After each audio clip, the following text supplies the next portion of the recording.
Hoje, o que a gente tem que levar em consideração e que a gente tem que tomar cuidado é quanto aos escorpiões. Esse sim, eu trouxe aqui na entrevista, eu trouxe aqui para poder mostrar para vocês que os escorpiões amarelos, estes sim, estão sendo um caso de saúde pública, muitas pessoas morrendo. Então aqui a gente pode mostrar, já pegando o gancho, o Tytius cerulatus, o escorpião amarelo.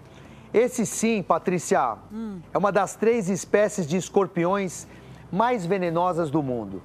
Um animal sinantrópico, ou seja, que ocupa cada vez mais o ambiente urbano.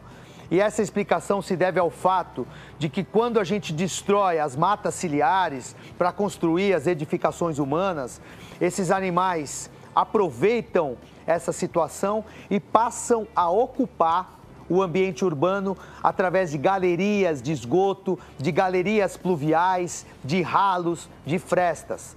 Haja vista que o escorpião amarelo, a principal fonte de alimento dele são as baratas. Então, esse aracnídeo peçonhento, apesar de seu tamanho ser extremamente pequeno, a gente pode ver a proporção do Tytius perto de uma moeda de R$1, a gente vai ver que é um aracnídeo bastante pequeno, ele tem um veneno poderosíssimo. Isso aqui, estruturalmente, ele é organizado, aqui a gente pode notar, ó, um par de pedipalpos, uma carapaça sólida que dá uma proteção para esse animal. A gente pode ver aqui, ó. A gente tem aqui a presença do ferrão, do telson, que é por onde ele inocula o veneno na vítima. E aqui embaixo, a gente tem uma estrutura denominada de pente. Os escorpiões, eles são cegos, apesar de terem 2 pares de olhos. Mas esse pente é o que traduz para o escorpião, é o que mostra para ele, é o que dá percepção para ele do ambiente químico. Então, esses aracnídeos, dependendo do local da ferroada, da quantidade de veneno inoculado, da condição da vítima, ou seja, se for uma criança de até 3 anos de idade ou uma pessoa idosa debilitada e do último tempo de repasto do bicho, ou seja, a última vez que ele se alimentou, a ferroada pode ser fatal.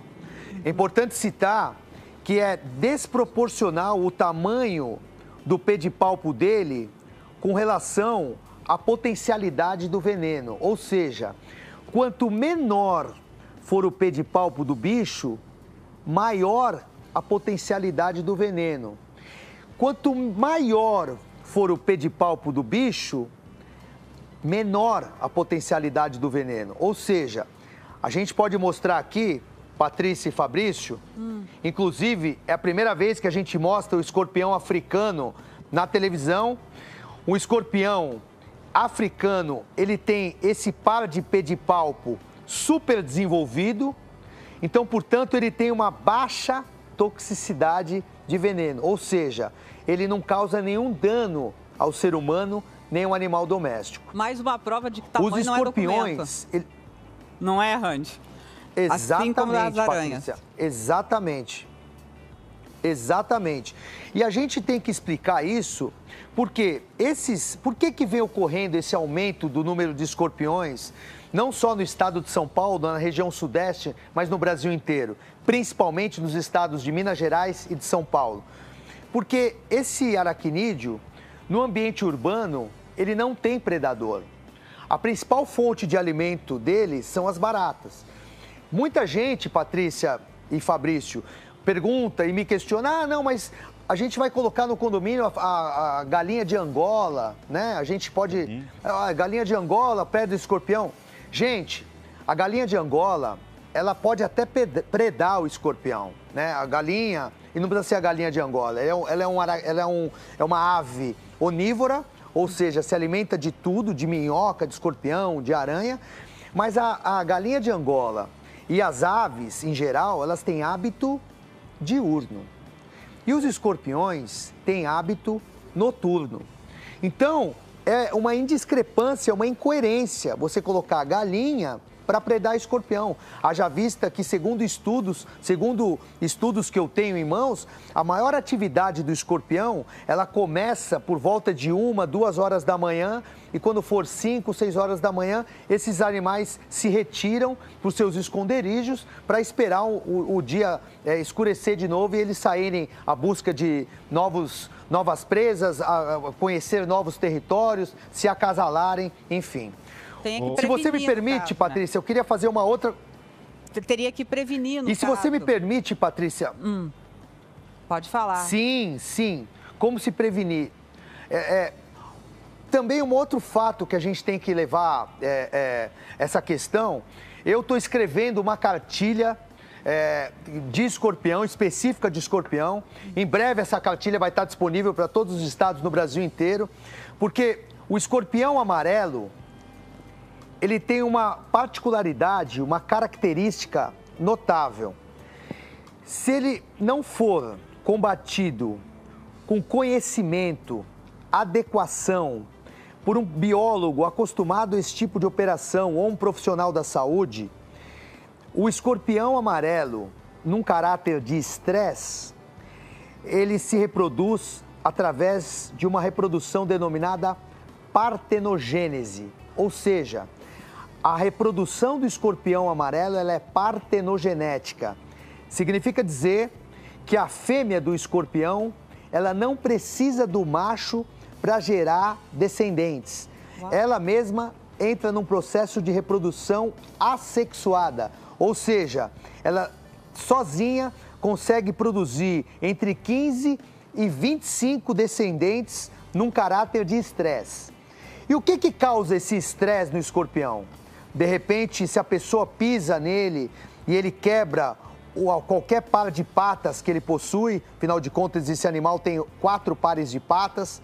Se você jogar um inseticida, pulverizar um inseticida inadequado no escorpião, ele entrar num processo de estresse, num caráter de estresse, esse escorpião, essa fêmea vai se esconder e ela vai entrar em processo de reprodução partenogenética. Ou seja, o que é um escorpião, você vai acabar tendo a presença de 15, de 20, de 25 novos escorpiões.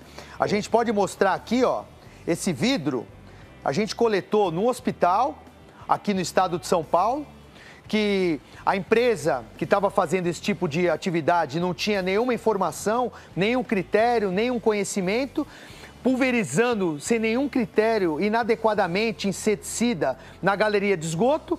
E aí a gente pode ver aqui escorpiões de todos os tamanhos, desde escorpiões minúsculos até adultos, prontos para acasalar, para se acasalar. Oi, pode falar. Eu queria que você mostrasse ou falasse para a gente a respeito dos escorpiões que você encontrou nos Jardins. Estamos falando de uma região nobre de São Paulo.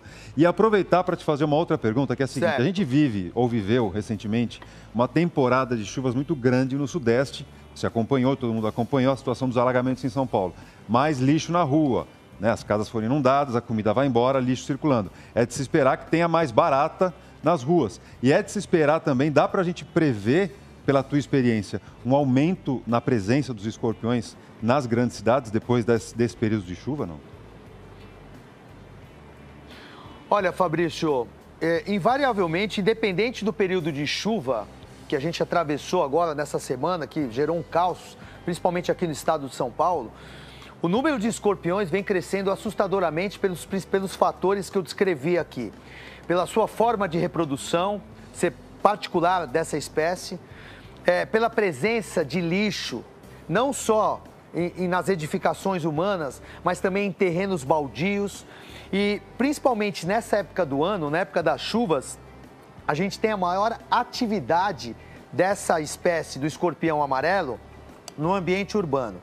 O escorpião que a gente encontrou nos Jardins, e é importante a gente citar que aonde a gente coletou, para você ter uma ideia, a gente utilizou uma metodologia e foram aproximadamente 16 escorpiões encontrados mortos nessa situação. Foi o Titius cerulatus, o escorpião amarelo. Então, se você não tem a presença, e veja, Nesse ambiente, nessa selva urbana, você não tinha presença de nenhum terreno baldio em volta, né? Ali perto da Alameda Campinas, né, no Jardim Paulistano, onde você tem o IDH altíssimo, né, os formadores de opinião, é um bairro chique aqui na cidade de São Paulo. A gente encontrou essa espécie transitando livremente por essa edificação, por este condomínio. Por incrível que pareça, a espécie que a gente encontrou no Jardim Paulista, aqui em São Paulo, foi do Titius cerulatus, do escorpião amarelo. Ô, Randy, tem duas perguntas para você. Então, quer dizer, a gente tem visto, como você disse, a gente tem visto cada vez mais e com mais frequência. Aliás, desde que eu comecei a fazer o É de Casa, todo ano a gente dá esse serviço e cada vez mais a gente vê com frequência o maior número de pessoas reclamando com relação aos escorpiões dentro da sua casa. Agora, o jeito de prevenir, já que a gente está falando sobre isso, o jeito de prevenir é manter a casa limpa, é manter os arredores limpos, como você estava falando da aranha, é isso? E a segunda pergunta que eu tenho para você é a seguinte: eu não entendi uma coisa. Você disse que o escorpião amarelo, né? O escorpião amarelo, quando ele está estressado, ele se reproduz sozinho, a fêmea, no caso, se reproduz sozinho e vira em 15, 16. Como é que ela fica estressada? Só para a gente ter uma ideia aqui. Como não estressar essa fêmea? Boa. Então, é assim, manual de boas práticas, né? Manter a casa absolutamente limpa, aquele resíduo que sai das lixeiras, o lixo muito bem acondicionado, o resíduo orgânico separado de resíduo reciclável. A gente manter a pia da cozinha também sem louça amanhecida, né? As pessoas, hoje é sexta-feira, a pessoa come aquela pizza na sexta, deixa a louça até domingo, sabe? Dá aquela certa preguicinha de a gente deixar a louça asséptica limpa. Não fazer isso, porque quanto mais a gente diminuir a presença de baratas na casa da gente, maior a probabilidade da gente não ter a presença desses aracnídeos peçonhentos nesse ambiente. Outro dado que a gente tem que citar, outra característica, comedores aéreos de cachorros e de gatos, ou seja, não deixar a ração exposta, né, às intempéries do meio, a insolação, a chuva, deixar, porque não só a questão do escorpião, você pode acabar atraindo roedores para sua residência, baratas, moscas, insetos e aracnídeos indesejáveis que acabam transmitindo diversos tipos de doenças. Observar ao seu lado, no entorno da sua casa, a presença de terrenos baldios, pedir para a prefeitura, para o pessoal das zoonoses, que eu tenho uma ótima parceria, eu sou da Comissão Permanente do Meio Ambiente, ou seja, pedir para esses terrenos baldios serem aparados, todos os terrenos, ser recolhido o lixo diariamente na rua da gente, né? São fatores que a gente tem que ficar, ligado para justamente diminuir a presença desses aracnídeos na casa da gente. Aquele resto de material de construção, né? As pessoas às vezes fazem reformas em casa, deixa lá um saco de cimento, deixa tijolo, deixa telha, principalmente na área da churrasqueira também. Evitar de deixar material acumulado. Se a gente tiver um quintal em casa, deixar o quintal muito bem arrumado, lixo muito bem acondicionado, a grama aparada, né? O lixo do banheiro, o lixo da cozinha, a louça limpa, porque dessa forma colocar principalmente na região hoje do Morumbi, na região da Lapa, na região de Barueri, Santana de Parnaíba, Freguesia do Ó, no estado de Minas Gerais, em Goiânia, em Brasília, em Ribeirão Preto, em Araraquara, em Bauru. Então, a gente ficar ligado para evitar a presença desses aracnídeos na casa da gente, utilizar a tela nos ralos, né? Muita gente me pergunta, bom, né? Randy, esses aracnídeos, eles escalam paredes? Sim, eles têm capacidade de escalar uma parede rugosa. Uma parede lisa, eles não são capazes, mas uma parede rugosa, eles são capazes. A gente tem informações aqui em São Paulo de escorpiões sendo encontrados no segundo, no terceiro andar de um prédio. Então a gente tem que ficar ligado, observar. Quer dizer, também não é só em casa, né? Sapato. Quem mora em prédio também, olha, Randy, eu acho que a gente passou um tempão aqui com você, foi realmente muito esclarecedora essa conversa, né? Foi a gente aprendeu tudo, a gente sabe o que fazer e principalmente o que não fazer para não conviver nem com aranhas e nem com escorpiões. Agradeço muito aqui a tua disposição de conversar com a gente nessa manhã, tá bom? Se deixar, a gente fica conversando com você horas aqui, Randy. Mas eu sei que você quer só responder como é que ela fica estressada, né? A fêmea. Ficou a pergunta sem resposta, né? Isso. Rapidamente, Isso. como que ela fica estressada? Patrícia, se você pisa no escorpião e não esmaga ele, não leva ele ao óbito, e ele conseguir se locomover, é um caráter de estresse que vai fazer ele se reproduzir. Você pegar esses inseticidas disponíveis em magazines, em grandes supermercados, sem nenhum critério, espirrar esse inseticida no escorpião, vai cegar o escorpião, ele vai entrar num caráter de estresse.